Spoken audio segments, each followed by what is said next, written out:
бахшида ба рӯзи ҷавонони тоҷикистон дар ноҳияи восеъ бо роҳбаландии бахши кор бо ҷавонон ва варзиш барномаи мукаммали идона фарогири мавзӯи ватандӯстиву ифтихор аз меҳани азиз ва ҳисси худшиносиву муҳаббат ба арзишҳои миллӣ дар сатҳи баланди омодагӣ доир гардиданд.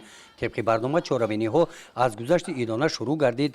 در صف جوانان، نمایندگان ساحه‌های گوناگون، معارف، طب، متخصصان جوان نهادهای حفظ حقوق، خدمتچیان دولتی، ورزشکاران و طالب علمان جایزه‌داران المپیادهای فنی جمهوریوی و گیرندگان استیپендияи پرزیدنتی شرکت ورزیدند.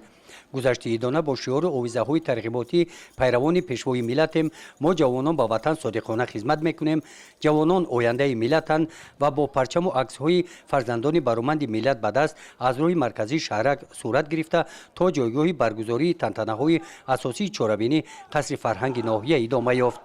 در قصر فرهنگ ناحیه نمایندگان مقامات اجرایی حاکمیت دولتی ناحیه اشتراکچیان تنتنه‌های جشنی بخشیده به روز جوانان تاجیکستان از دستاوردهای ورزشکاران ناحیه، مهارت و پهلوانی آنها، فعالیت بخش‌های گوناگون مکتب ورزشی ناحیه دیده نمودند. در این گوشه به هنر خوانندگان مکتب صنعت، نوگانی‌های تکنیکی جوانان ایجادکار ناحیه نزد مرکز رشد استعدادها بهای بلند دادند. سپس در تالار قصر فرهنگ ناحیه جمع‌آمد تنتنوی دایر گردیده در آن رئیس ناحیه با پیام تبریکاتی بخشیده به روز جوانان تاجیکستان برآمد کردند. یک زمره جوانان فعال ناحیه، گیرندگان استیپендияи پرزیدنت تاجیکستان، اعضایان فعال محفل پیروان پیشوای ملت به سخن برآمده با شکرگزاری از فضای امن و ثبات عرض و سپاس خویش را به سرور دولت تاجیکان بیان کردند.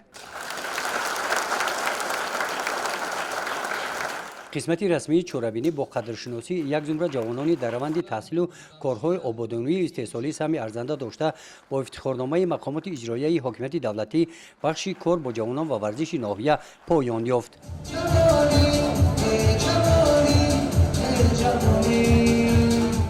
چهاربینی ایدانه را برنامه تئاتری کنونیده شده صنعتکاران ناحیه واسه زینت تازه بخشیدند.